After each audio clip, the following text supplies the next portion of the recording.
Good morning and welcome back to Connect for Health, the live wellbeing and webinar and podcast from Cigna Healthcare, Middle East and Africa, produced with a little bit of help from Mental. I'm Scott Armstrong. I am the founder of Mental, a platform that tackles the stigma of mental health.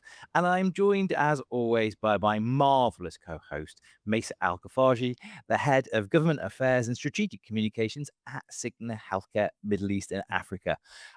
Today's topic is a very, very important one. How are you sleeping? I don't know if you're like me. I am absolutely shattered, and I feel like the bags under my eyes are becoming the suitcases that I need to check in. Across the Gulf, many residents are living with this kind of mix of gratitude and strain. We're hearing noises that we know are designed and are keeping us safe. But how do we turn that off so we can get a good night's sleep? And as one expert said on a podcast recently, the difference between hope and despair is a good night's sleep. We are joined today by an amazing guest, Dr. Samira Cutts, neuroscientist and occupational therapist at King's College Hospital, London, UAE. A quick reminder before we get into the conversation, if you are joining us live, please ask your questions. We love your questions. We've got a lot of people on the webinar today and from across the region I've seen as well, from Qatar, Saudi, Jordan. Hello to all of you, Bahrain as well. Yes, so if you are joining live, please get your questions in and we will be asking you poll questions. If you're watching on YouTube or catching up on our podcast channel, you won't be able to get involved in the live interactivity, but please reach out to Cigna Healthcare for details of membership. With that said, Maissa, Samira, how are we all sleeping? There is a lot going on at the moment. And so what I really want to do is just delve into some of the science today to really shed some light on the way that our brain is working during times of uncertainty. And so it's about managing people's expectations of what to expect from their sleep and how their brain is trying to keep them safe during this period of uncertainty. And therefore, I think once we start to shed some light on the science behind stress resilience and stress surveillance and threat vigilance, then everything will sort of fall into place in terms of understanding why we are sleeping the way we are sleeping. And also, in order to try and take back some element of control and to help calm the brain down. But even when you do that, we are still in an environment that is uncertain. That's a real threat. And so it's about managing our expectations around how should our body and our mind be expected to behave during this period. What's normal? What's not normal? What can you do? When should you ask for help?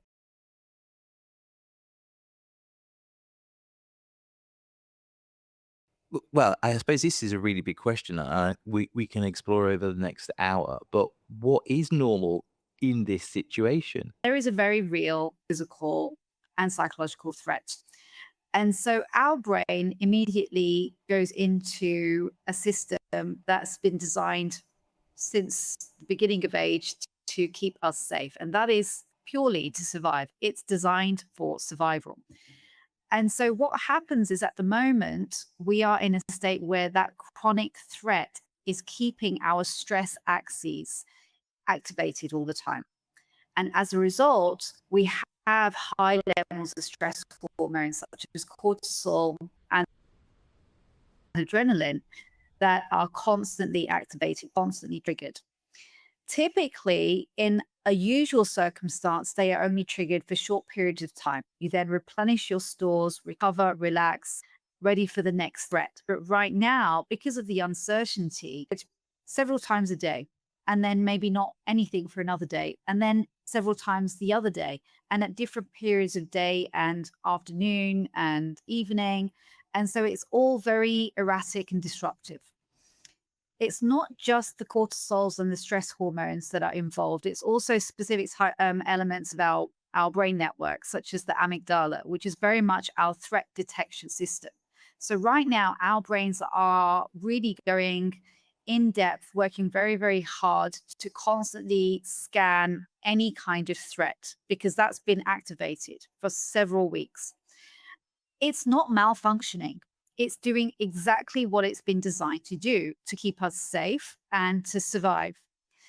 And so even if everybody is trying to calm down their body and their minds, and they're doing all the things they're supposed to do to relax, it's not going to be like a normal situation where you can truly relax, because it can't override your nervous system that is genuinely believing and perceiving a dangerous situation. And so on on some level, it's constantly activated. It needs to be vigilant so that it can react and jump into action when things escalate. And so as much as you can try and dampen things with different strategies, at the moment the brain needs to do its job to help us to survive.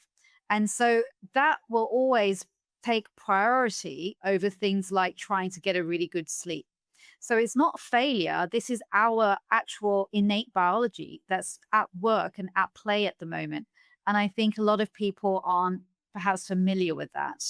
I find that really, really fascinating because, and as someone who's had therapy in the past for anxiety, when it was explained to me that my body, usually our body reacts to a threat, and often a lot of the anxiety in the modern day world is about the lion. There's no actual lion, there is no actual threat. Whereas this time we're actually living, and a bit like COVID, I guess, we are living where there is an external factor that is a threat. So, how important is it for people to give themselves a little bit of slack here and understand that actually that trouble sleeping is kind of normal in this situation? Yeah, I completely agree with you. So it's about understanding the goalposts have now moved. We are not working with the Wow. usual environment, the usual expectations. There is a very real physical threat where we do have to respond quite quickly or be able to adapt with a moment's notice. And as a result, our brain is activated in that mode to scan, to react at any given moment. And so now that the goalposts have changed, you have to expect to feel a little bit of edginess. You're not going to get a really, really deep, good quality sleep every single night. But that doesn't mean, because these are uncertain times where we don't know how long they're going to go on for.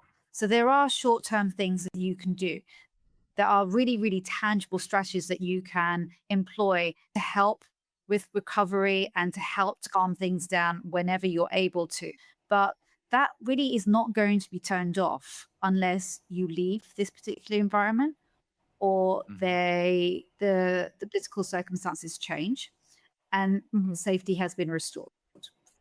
So until that happens, we are very much in survival mode. So what I wanted to ask is, in in the interest of the conversation that we're having today, we're talking amongst a majority of us who are adults. What and how does this translate to children? So I find that if I was going to give myself as an example, I used to find the alarms setting off more off-putting than some of the sounds that I would hear in the middle of the night. Because again, that was just Mhm. like coming to life from some sleep and like deep sleep. And then going back to sleep was very, very challenging because then your mind was just kind of like playing out all these scenarios. And there was always this kind of like tightness in the chest. And this is me as an adult. How Mm. would you describe or try to diffuse something like this in a younger person? So, first and foremost, it's really important to remember, because children are so young, their nervous systems are far more immature, not as developed. They don't have the cognitive framework to really truly process threat in a narrative manner. So, what they do is they look for signs from their parents to try to understand, do I need to be afraid or am I safe? Mhm. So they take Yeah. their cues from their parents. The same can be said for sleeping. Now, in order for any human being to sleep, there has to be some element of, a relaxed environment, feeling relaxed in your body, feeling relatively safe. That can be achieved by co regulating with your parent. And so, in order for the children to support them to sleep better and to be more calm, parents need to model that behavior in themselves, which is, again, very challenging. But there are Hmm. opportunities for parents to understand, to separate things. So when they have conversations about what's going on politically or any new threats coming in, we don't always think about where you're having those conversations and where the children are. Yeah. Children are quite sneaky. They'll, you won't even know. So really trying to make a conscious effort to have those behind closed doors, being aware of your facial expressions. Children are so Yeah. perceptive to parents' non-verbal body language. Is their body tense? Do they have a serious look on their face? Are they behaving normally? So it's more those non-verbal signs that children will look out for in order to keep themselves safe, in order for them to assess their own safety. And so the answer to your question is to support children to sleep better. Essentially, the parents have to be more relaxed, create a safe environment, reassure their child, not by lying, but simply trying to create a safety within those few hours. And if they're relaxed, their bodies are relaxed, their mind is relaxed, their children will regulate from them, and then they will be able to relax. That really gels with a couple of questions that are already coming in. Thank you, audience. I can see you're already very engaged around this topic because we've got related to that nighttime noise. We've got Crystal asking if it's normal and okay to turn off the phone alerts at night if they're negatively impacting sleep, or is it just Mhm. me? We've got Athari who's asking, how do we handle the anxiety of waking up to the alarm, which is kind of what we were talking about, the heartbeat increasing and then that difficulty going back to sleep. As you were saying, Maissa, kind of like not necessarily the sounds that we're hearing from outside, because actually we know that in my brain that's kind of like physically something is keeping me safe, as opposed to that thing that rips you out of deep sleep. Yeah. Yeah, and then again, Mohammed, you've asked a question on social media, and we will definitely come back to that for now. So I'm going to speak to that one first, if you can, Samira. Athari saying, Yeah. how do we handle the anxiety of waking up, the heartbeat increase, and then that difficulty trying to go back to sleep? Yeah, so there's some really nice things that you can do. So, of course, the Mm. alerts are really unpleasant and they get everything hit up and it activates things all over again. It normally takes about 30 minutes for that cortisol to die down. So, it does take a little bit of time. In that time, it's about reassurance. So, you've read the message, you're aware, but we don't have control over that. And I think one thing that is really, really important to emphasize and stress is go through things in terms of threat. It do is your do you have shelter? Yes, everybody's homes are intact, untouched, Mhm. unaffected by the dim. Is your immediate physical environment safe? Yes. Do you have food? Do you have water? Do you have internet? Are you able to communicate with people on the outside? And so when you go through those very practical questions, what is immediately identified is yes, there is a threat, but right now I'm very, very safe. And I have been safe for several weeks. Therefore, Mhm. I don't need to act. I need to be aware and mindful and vigilant, but I don't need to panic or spring into action because the government have everything very well controlled and managed. And they are simply informing us. So it's about creating that reassurance in your body. And there are ways that you can do that physically as well by literally going through touching your heart, calming your heart, breathing slowly, bringing down your breathing rate in order to calm down your heart rate. Even just scanning your muscles in your body, because often different people react to stress in different way in terms of physical Mm. symptoms. Some people will have immediately increased heart rate patterns and breathing rate patterns. They'll feel palpitations. They may feel sweating. They may feel very physical sensations in their muscles and specific body parts, usually the extremities. They may have gut issues. So, what I would recommend is for each individual to really know how they physically respond to that stress response response first and foremost. And then if you are very aware of this is how I react physically to stress, you can go through those to systematically calm them down.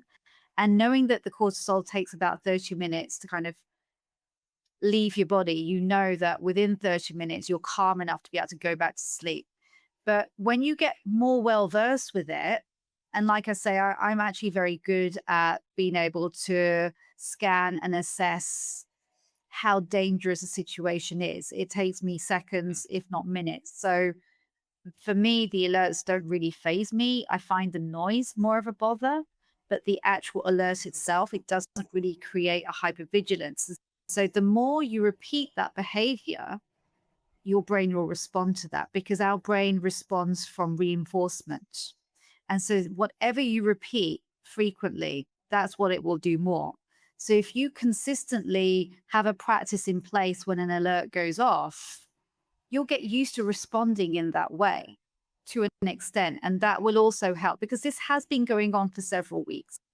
It's not just been a few days. So start putting in practices of how to manage the alerts, how to behave, what physical practice am I going to do to physically calm down my mind and my body. And then do that every single time. I absolutely love that, and I think I've seen that even in my own house. Like, my wife Christina, like she would react to every single alarm like it was for the first time, and after weeks, we can't keep rolling with it. So, how important it is for us all to try and be intentional with our response, as opposed to just trying to react and deal with it almost like on a one-to-one basis. But this keeps going on and on and on. So we can't keep doing that. Otherwise, we're just going to end up utterly exhausted. Yeah, yeah. Yeah. I find that, and I don't know whether this is something that's, Scott, Samira, I don't know that this is something that you feel is a pattern, a behavioral pattern. But for me, at least, when an alert goes off, especially if I am asleep, which by the way hasn't really been the case so far because I've always got my phone on airplane mode, but when it does, there's this tendency to take a bit of a kind of like a gap to process. But then I find myself having to suddenly jump onto social media, check the news, Wow. and therein starts It's the probably doom the worst. scrolling. Yes. Well, And then I'm that gonna kind of tag like in as well. Yeah, I'm gonna tag in our audience here because we have had a few questions yeah, coming in already. yeah, You know, I'm we've got sure. Lucy's just asked, how do you silence and calm the mind, particularly around with these social media? Hmm. Again, Mohammed was asking earlier as well, the uncertainty, cause of stress, nevertheless, social media news is a major contributing external factor. How do we calm the mind? And and Kareem as well, since everyone's following the news on social media, and there is a lot of inaccurate news and fake ones, loads of Yeah. recommendations on how to stay safe. How can one deal with things? To go to Mace's point, is what she's doing the absolute worst thing she could do in that situation? Totally. Yeah. I think it's very, very common because we don't really think about it. We just sort of act. But now that this has been going on for quite some time, in order to regain that control, it's normal when you're in a state of stress that our prefrontal cortex sort of switches off a little bit and the amygdala, the emotional center, takes over. So you then are much more impulsive. But because this has been going on for some time, you can rejig that a little bit by staying calm and then trying to really think about your behaviors and how you're responding. And this is a really nice question, actually, because I think everybody is, I guess, guilty of doing this to a certain extent. And there's a really nice way of actually managing it better because every time you actually check the news, that's another potential cortisol hit. And like I say, it takes at Mm. least 30 minutes for that to then leave your body. So the nervous system also, it doesn't really distinguish between what's important and what's background. So any kind of threat content is going to then activate your nervous again. And then intermittent, unpredictable threats is basically neurologically activating your pattern all the time in the same way. And like I say, if we do something frequently, we repeat it, it gets used to doing that, and then it fast tracks that system. So it's the worst possible thing you can do. Um, Mm. and then on top of that, the late night checks, you're not going to sleep at all. So in order for the brain to it needs certainty, and it needs to be done gathering information in order for you to be able to down regulate enough to sleep. So only have very, very, very specific time windows in your daytime to check the news. Because realistically, what are you going to do? Nothing. All you're doing, the only purpose it serves is to activate another threat response and not have sleep. And neither of those are going to be helpful. So don't check the phone. Leave it until the day. So maybe wake up, go for a walk, and then when you come back, that could be a window. And then another window perhaps in the afternoon. But you have to be very, very rigid and disciplined about really only having those times to check. Because if you are frequently checking, you're just constantly activating your stress axes every single time. And then your nerves feel fried, you feel fried, and Yeah. sleep is almost impossible. Mukhtar, I hope that's helped you, because Mukhtar Mohammed had asked basically, should we be toning down social media because his mood drops after the news, and what's the best way to deal with that? Hopefully that helps you. But yeah, I mean, I think that fascinating from the scientific perspective as well, that every time we check it, that kind of cortisol clock starts, and we've just delayed sleep, or we've delayed feeling good for another 30 minutes. I'm going to bring the audience in. It's so engaged here. So I'm going to be kind of rolling between questions and all that sort of thing. But I think we should just quickly launch the first poll of this session if we can. So you should see in a moment the questions come up. What is your biggest sleep issue right now? Tell us what you're actually dealing with. And once again, I'm not going to purposely include an all of the above option. We want you to laser focus on what's causing you the most stress right now. But biggest sleep issue: falling asleep, waking up during the night, waking up too early, feeling restless or wired, vivid dreams or nightmares, or checking alerts, news, or messages at night. I think Maissa might be the guilty of the last one. If I was to ask you to guess, Samira, which do you think would be the biggest issue? And again, you can't say all of the above. I think a lot of people are waking up during the night. I see a lot of patients Yeah. in clinic every day, so we talk about it. And the common theme that I've been hearing is people can get to sleep, but they just wake up several times a night. And the other issue I find is people are sleeping, but it's just not a good quality deep sleep. Mm. Well, Macy, you were saying that as well at the beginning of the podcast, weren't you? That even when you are sleeping, you feel like it's deep, but you're waking up from it and you still feel tired. Yeah, I mean, like just this morning, I don't know whether it's also the fact that, Samira did say it's overcast today. Sometimes that makes me feel a little bit more groggy and lethargic. But what I've interestingly found is I'll have deep sleep but still feel tired. But then I also have a tendency of going to bed late because I'm guilty of checking the news and, doom scrolling, but then also waking up early. So it's almost like I get to that point where I am so tired and I'm just, that's it, drifting. And then it'll be a few hours and then I feel like, oh, I'm up. And Yeah. Yeah. we can see from the poll, yeah, it's that waking during the night, and also Hmm. checking news alerts or messages at night. I mean, that accounts for literally more than half the people on this webinar, and we've got a lot of people on this webinar. Um, I wanted to ask you a question, because there's so many great questions coming in, and I'm trying to get through all of them for our audience. Which is also, and I've seen this in my house as well. I'm just going to scroll back through Malay Prasanna, how to cope with helplessness as a parent or as a normal human being. And also then, I think it was, where are we? Bogdan as well. Like, let's face it, we all are differently built and we respond randomly. We cannot ignore the reality. You can't pretend it's there. Even if you can't control it. And that's the interesting one, because you were saying to me as well, like, okay, so you check the news, what are you going to do? Nothing. I know, and my wife Christina, she knows I'm not being disparaging. She would literally admit to this. She is someone who likes to control her environment. And we are in a period of time where there are some things that are outside of our control. And you were Mhm. saying the brain likes certainty. How do we, I don't know, cross that bridge or find a way to deal with that uncertainty? Particularly, some people are good with rolling with situations, and they can delay the stress until the end of a process, perhaps. I feel like that's perhaps the way I'm wired. I don't know how you are, Mesa, but my wife and a number of the people, they do react differently. And Mhm. we need to have compassion for that as well. Yeah, I feel the same. I think with the helplessness, that was pretty much, waking up to the news this morning. That was what I felt was a very profound emotion, feeling completely helpless, and that already set the tone for the day, if you know what I mean. Mm. And obviously, that's going to maintain right through to bedtime, no matter what I try to do. So I think it's very intentional and we should be very mindful of,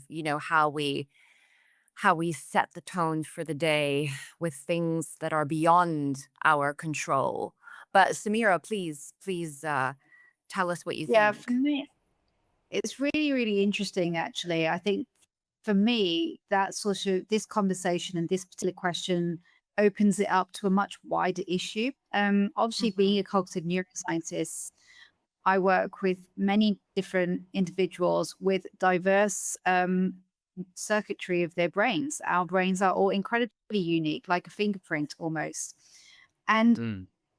all of the premise of my work clinically and from an educational stance is to support people to be the best human that they can be. And Mhm. the way to do that is by really understanding your specific brain and how it's working and where are the weak links. Now, we talk about the learned helplessness, and we talked about how some people just don't know how to remain calm and they need to have control. What that Mhm. tells me about that particular individual is that in a regular day, discounting what's happening at the moment in times of uncertainty, but just generally in life, if you're somebody that needs a high level of control, that's a weak link. And it's about Mhm. going back to yourself and exploring why do you need that control? Because you don't have trust in yourself, of your capabilities, of your skills to be able to protect yourself, keep yourself safe, and to be able to survive another day. And that will always go back to something earlier in childhood, some experiences and some unresolved issues. Um, and so now that we're in this time of uncertainty, all of these things are being exposed in everybody. Where are their weak links? And that's why everybody is responding differently. So there is always work to be done in our health, in our physical health and our brain health. And for me, brain health is very much physical health. And our brain health is very much an integration and amalgamation of the physical elements along with the psychological and emotional elements. They are all one and the same because we are human beings. And so, what this has really shed light on is people tend to separate their psychological and emotional health from their physical health, and they don't do much work Mm. on specific elements of their brain health. So, in this type of situation, you really need to have a brain with a very open growth mindset that is able to take on and understand the risk and the safety issues, but still know within themselves that they are very capable. And that comes from experiences in life where you have experienced failure and overcome them and survived, and remembering those experiences. It comes from really truly believing in yourself and having that self worth and having a strong sense of identity. So, you see how all of these very strong psychological themes are now really coming into play in a very practical manner.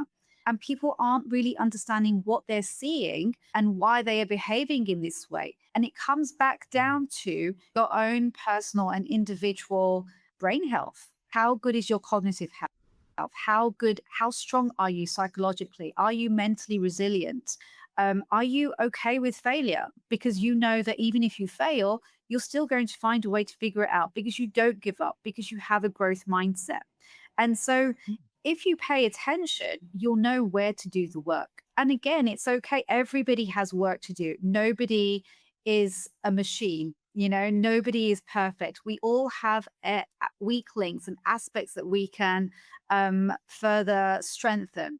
And it's just simply about being objective and saying, okay, I don't think I respond well to this. So I'm finding this a struggle. Let me go and do the work. And so if you're able to create enough safety right now in these times in your immediate environment and within yourself, you're able to pay attention to these things. But I think at the moment, a lot of people aren't quite there. But perhaps once this improves, they can use this as a great platform to understand their brains and their health a lot better to then be able to fill in the gaps, hopefully. I'll stay with this just for a little moment. We did have a question from Pearljeet, who was asking, how do we manage our response to this situation if it triggers something deeper from our childhood or previous trauma? And yes, another one of our audience members who had who had grown up in Lebanon and also has family in Lebanon, obviously watching the news and that sort of thing. And so that's triggering that childhood memory for those. And I know I have issues sleeping linked to my childhood trauma. Last night, again, I woke up had a dream connected to that and woke up in a cold sweat, very, very hot, but cold sweat, feeling super dizzy, like I'm going to faint. So how can people, what can we do about this? Because this is going to be something Yeah. that's not only just something that we're living through, but for many people will be quite triggering. Absolutely. I think it's such a great point to discuss in order to create further support. People can go about really getting the right support that they need. And Mm. it's a testing time, and it's so much more challenging if you're an individual that had very specific childhood traumatic experiences and perhaps have elements or definitely have complex PTSD, because that's when the brain is really triggered. It will immediately go back to that childhood memory and re-experience all of the horrific and negative feelings that were experienced in that childhood moment, like it's happening today. And then it will take that and completely associate it with what's happening right now and make you believe that you are under such a high level of threat, like you were back when you were a child. Now, Mm. for those individuals experiencing something quite high level like that, it is very important to work with a trained, licensed professional, psychologist and psychiatrist to help you to go through and create immediate safety, because I don't believe these high level challenges can be tackled alone. And everybody does need to have that village support to guide them through. If you have that in place and that's already going on, what's creating safety? Control the controllables. You have to constantly talk to your brain. Now, everybody makes an assumption that every thought that enters your head is real and it's yours and you own it. And that's not the case. You get to choose. I always see it like a conveyor belt on the Yo Sushi, the Yo Sushi restaurant, and you have the little pots of sushi and you pick and you choose which sushi pot you want. Thoughts are exactly the same thing. So they will come in, a bundle of thoughts. You, in terms of your decision making and that prefrontal cortex and the cognitive side of your brain, need to decide, yeah, I agree with that thought. That makes sense. I'm going to pick that up and I'm going to own that. That is my thought. But with the ones that don't fit, and the ones that don't fit are the ones that are unhelpful and unrealistic, let them go by. But to do that, you have to be so disciplined, because when you're in this situation, typically people will believe everything and they have to be challenged. So it's like reframing it. We call that cognitive reframing, where you challenge your thoughts. So then essentially you're then going to challenge the behavior that's associated with that thought. So that has to be at the forefront of one of your strategies, and something that you have to do throughout your day to really be disciplined And like I say, the more you do it, the more you repeat a particular behavior, the quicker, the faster your brain gets at understanding that, and it does it more. So start to repeat behaviors that are helping you and let go of behaviors that are not helping you by not giving them attention. Safety is very, very, very important. It's not something you can just talk through. You have to physically feel safe in your body. And there are several strategies that you can do. Movement is such a wonderful somatic form of therapy. Walking, any kind of low intensity physical activity is really, really great to calm your nervous system down and to physically create safety in your body. And a lot of people really underestimate how valuable this is. And in these times, everybody should be exercising every single day, even if it's just for 10 minutes. And it can be as simple as walking. So when people say, I don't have access, or I don't know how, or I'm limited because I have specific physical challenges, most people can walk. And that is really should be a non-negotiable.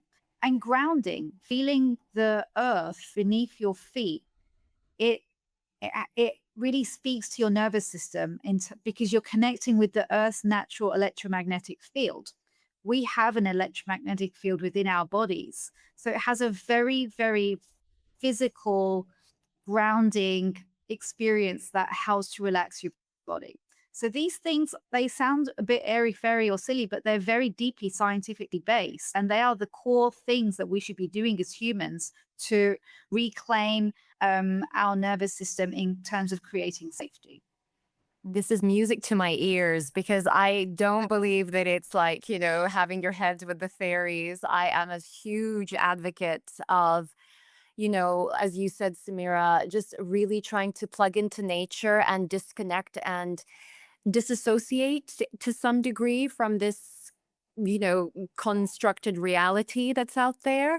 Um, my question is, what would you do in the case of, because this is all and well when you're awake, what would you do, or what could you do in the way of a tactical or tactical approaches when you are, in bed, struggling to find sleep, drifted off to sleep, woke up, and you have that spiked cortisol as you described?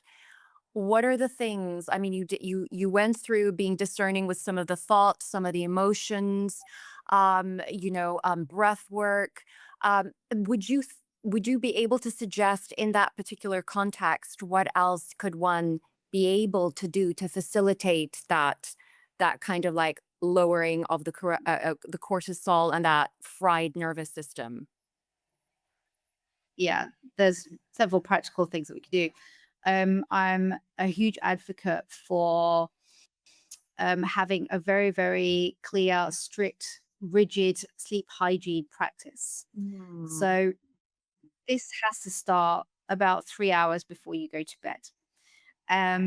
Now, first and foremost, it's our body's circadian rhythm that controls our sleep pattern. And our circadian rhythm is governed by light. And so it gets cues from the environment as to what time of the day it is, and therefore will release different types of hormones in our body for sleep several hours before. So important natural hormone that our body releases in order for us to sleep. But melatonin is massively disrupted if we have excessive light 3-4 hours before we sleep. If caffeine, that also has an impact on the hormone release. So a tangible thing that you can do is making sure you don't drink. So caffeine normally has a 7 to 9 hour life in our body. So you really need to stop drinking caffeine by midday, no later than early afternoon.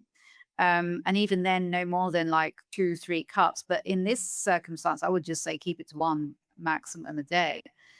And then the light element. So again, device use, because it emits blue light. Blue light activates our nervous during the evening. Again, several hours before we even go to bed, you want to really have a dim red light, because red light activates the nervous system so that it tells it that we're going to go to sleep soon.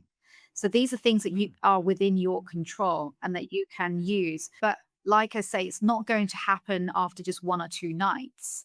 It takes time for your body to learn about these cues and to understand what you're trying to say to it. So you have to have these behaviors and routines in place for days and weeks. So normally it will take about 2 weeks for your brain to really get it. So you have to be rigid, even if you don't see improvements immediately. Persevere. And after about 2 weeks, your brain will get it. So 2 to 3 hours before, you also want to drop the temperature of the room because you need to be able to sleep in a cold room to get to sleep. So that's three things already: temperature, the lighting, the caffeine use. Again, really, really think about what your brain those hours before sleep. So if you are looking at the news, if you're having a stressful conversation, maybe not even about what's going on, but just a stressful conversation with your partner, that can make a difference. If you're still working at home on your laptop, that's going to make a difference. That really helps your brain to downregulate, because again, that's an internal cue that you're getting ready for bed. Your brain needs to know that you want it to go to sleep, and it needs to feel safe enough to go to sleep. And so these are very tangible things that let's say it's bedtime and you're getting ready for bed. I'm a believer in not having your device, your phone next to your bed. Even just the physical sight of your phone is enough to make you feel threatened. I know that there was a question: have your phone in your room, is that dangerous?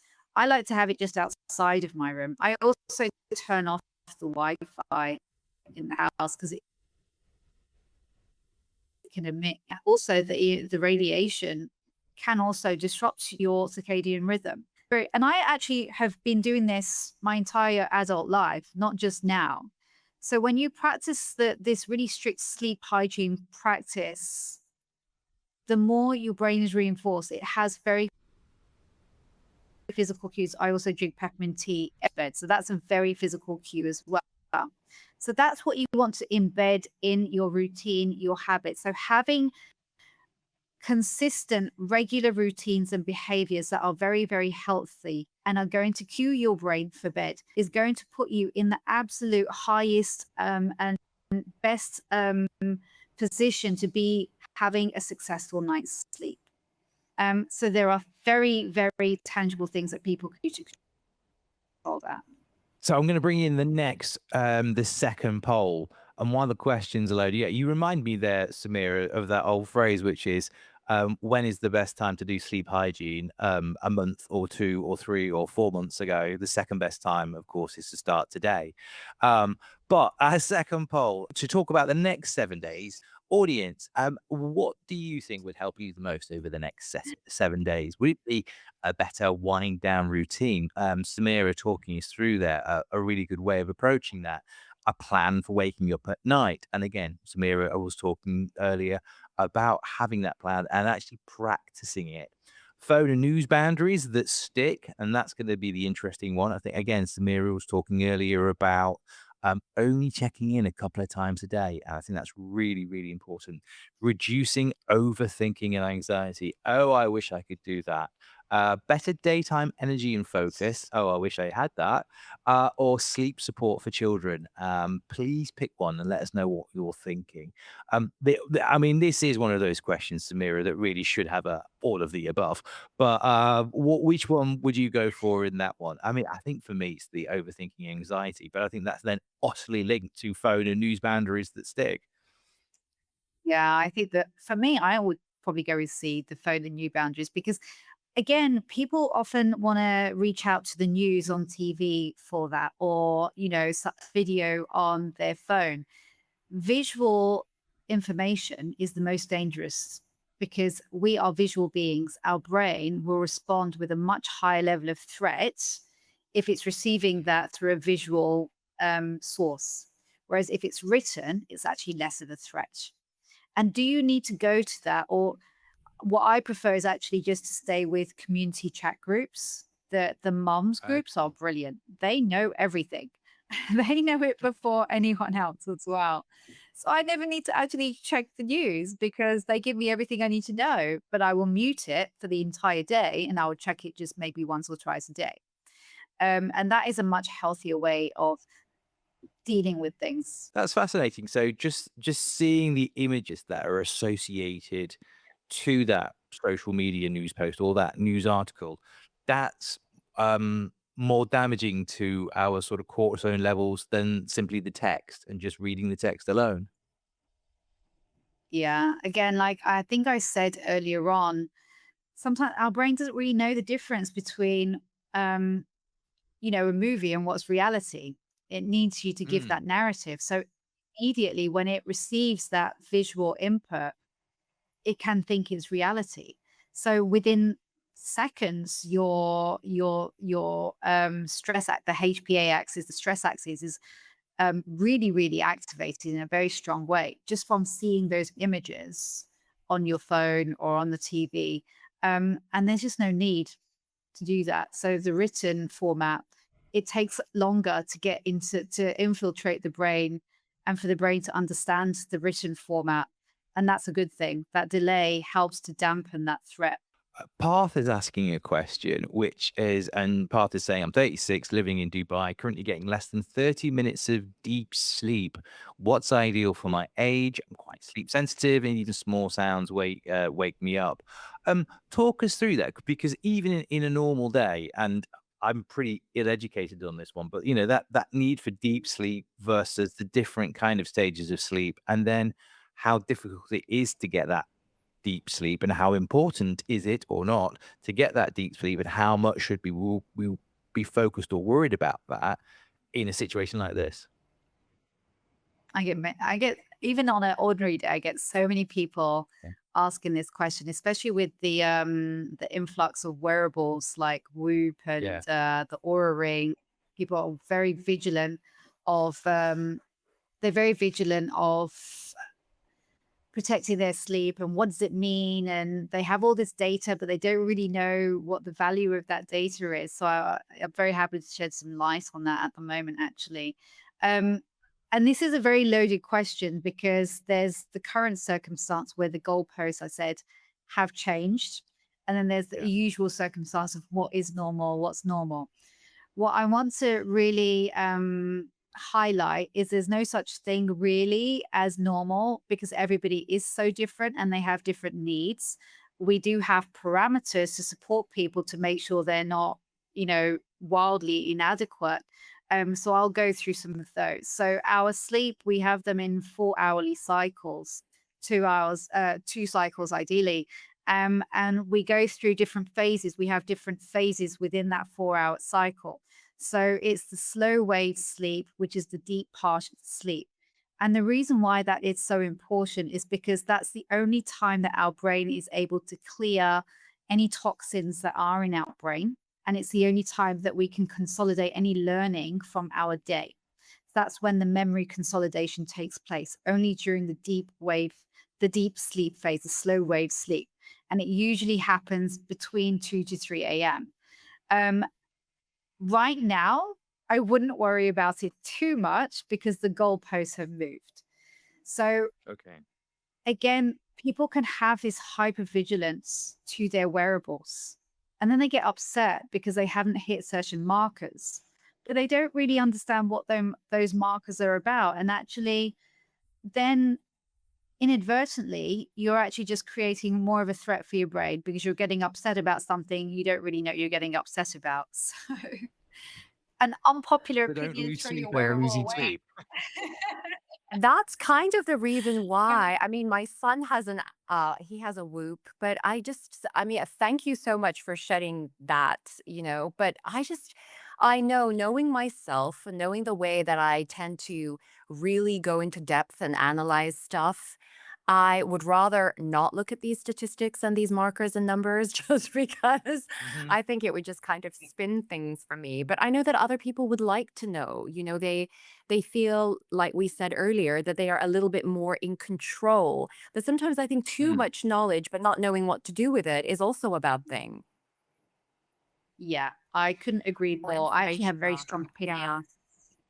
Yeah. because a lot of the work that I do, so when I work with people and I try to support them to create changes in their brain, the whole point of doing that is to create a very, very deep internal understanding of what their brain needs. I want every Mm. single person that I work with to have that biofeedback, that intrinsic biofeedback. I want them without consciously knowing to get information from their body to know what they Mhm. need and meet that need. Now, the thing with the Okay. wearables is it's lovely to have that data and we do live in a very highly data-driven society. But what you are doing without realizing is you are outsourcing that very, very, very important skill to an external device. And the more you outsource it, the more you are moving away from your own intrinsic biofeedback. So you're actually hurting yourself because you are Mm. not learning about how to pick up on very small cues in your body that is giving you. And you're giving that to a device, Absolutely. which is most of Yeah. the time they're not 100% accurate. They're not even 90% accurate. So what's more Yeah. important is when you sleep, and then you wake up, and the first thing you should be thinking about is how do I feel? Do I feel Mm. rested? Do I feel rejuvenated? Do I feel ready for the day? Or do I feel absolutely exhausted? That means I didn't have a good sleep. And that is enough information. That is enough. Yeah. And also just knowing, checking the time before you go to bed, and then checking the time when you wake up to know roughly Mhm. how many hours. You don't need to go into such a high level of depth because all it does is Yeah. again create anxiety that you're not hitting. Mm. And then again, like these wearables, they have these graphs and visual data, and they're in red and green, and it's like a trigger, And the number of people that Yeah. say, I'm so upset today because I didn't Yeah. hit my marker. And I was like, really? Yeah. I think you've got bigger problems, Yeah. Yeah. So that is I Well, think also, we've in definitely it's not been very yeah. entwined. we've definitely not been I'm sleeping just on this webinar because I can't believe we've only got 5 minutes left. Sorry, I Maissa. know. I want to No, I fire was just just gonna because we've say had thank you for so that. many questions. Yeah, so Yeah. many questions coming in. I just want to fire a few of the audience questions at Samira just in the last 5 minutes, if that's okay.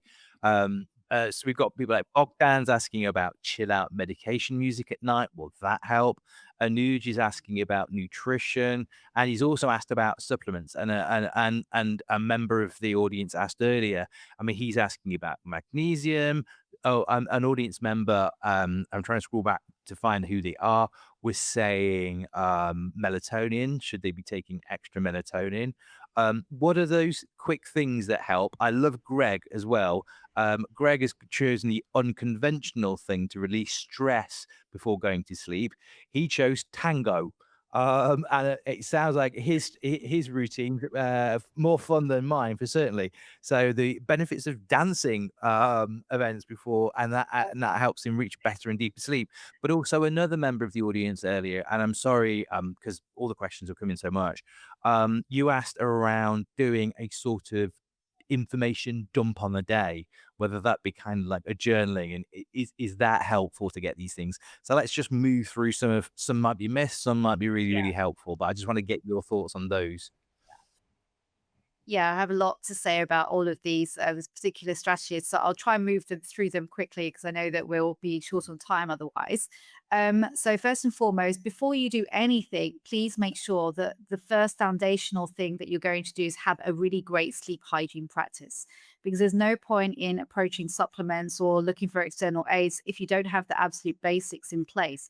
Because even with those supplements, they're not going to be successful if you are not cueing your brain, if you're not teaching your brain how it should be responding to particular cues in the environment several hours before. And if your sleep area is not hygienic, so if it is littered with devices, and the internet is switched on and there's that radiation, or it's not cold enough, not safe enough. So do the absolute basics, have a solid sleep hygiene practice, and really take care of the environment that you're sleeping in.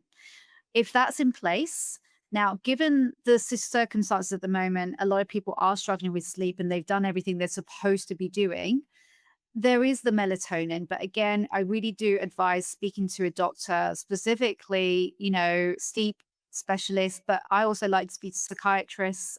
They know so much about sleep. Sleep is innately um, connected to your mental health and mood and your cognition. So the psychiatrists are wonderful people to be talking about supplements for sleep. Melatonin is a synthetic supplement, is a synthetic form of your natural hormone. So short term, people like to use it. I'm not really a big fan of melatonin. The reason being is, again, it disrupts your own internal circadian regulation. So if you keep topping it up with synthetic melatonin hormone, long term, you're going to dysregulate that system. So you might get some sleep short term, but long term, you will be dysregulated and you are actually destroying your own internal body system to regulate your sleep itself. So I'm not really a big fan of that. I much prefer magnesium glycinate has been, a lot of people swear by it. Again, please don't just grab for it. The dosage is very important. How old you are, your hormonal health, all these things have a really huge role to play in whether or not it is good for you. So please go and see a family medicine doctor, psychiatrist, people who are specialized in this area of medicine. One thing that I would say that a natural supplement that I'm a big fan of from a science is highly evidence-based is creatine. A lot of people associate creatine with bodybuilders and strength trainers, but actually it's one of the best supplements for the brain because it aids neurotransmitter practice and development. And so Okay. also the research is really, really high on showing that creatine is great for sleep deprivation at higher doses. So if you're going to take a supplement, I would highly recommend creatine, either a micro dose of 5 grams a day, or I'd like to take a higher dose of between 10 to 12 grams a day. And it's completely safe for every single person. But again, please do go and see a physician if you're not sure, if you have specific circumstances. The tango, I'm very, very keen on talking about the tango. I think it's wonderful that this particular individual has found something that works for them. And again, it's about finding helpful, healthy activities that helps your specific nervous system to relax. I know my son, he loves to play the piano, and I love to hear him play the piano. It is deeply relaxing for him. So, engaging in creative arts and performance is such a great way to connect with your nervous system and to activate the parasympathetic nervous system, which is the relaxation part. This is why humans need to be so involved in the creative arts. A lot of people don't really understand that, but it's part and parcel of being a human. Is what helps us to connect with our nervous system and helps us to relax through creation. It doesn't matter if that actually is something wonderful or absolutely atrocious. It's the process and the art of experiencing and creating that is actually very, very healthy for us. So, big fan of that. I don't know if there's any other questions that I haven't covered that you had mentioned, Scott. I think that's absolutely incredible. And we are out of time, sadly. We've crept slightly over, but I think it was definitely worth it. Samira, if people want to find out more or approach you for more information, where can they follow you, perhaps? Are you active on social media? So I am very active on social media. I have my Instagram handle, which is Dr. Samira Cutts. I'm also on LinkedIn as Samira Cutts, and I also work clinically at King's College Hospital, London, and we do a lot of promotional health activities. So feel free to either email me or drop in and say hi to me in clinic. Yeah. Perfect, perfect. Audience members, thank you for being so engaged today. I'm sorry if we didn't get through every single question, but we tried to get as many of them asked and answered as possible. Maissa, as always, thank you very much. You are Thank amazing as you. always. And Dr. Samira, thank you very much. On behalf Yeah, of thank you. Connect for Health, to all our audience members, thank you for tuning in. As soon as the session closes, you will be asked for feedback. Feedback is a gift. It helps us. Please get involved and let us know what you thought. And we will see you again soon for the next episode of Connect for Health. Stay safe and sleep well. Thank you.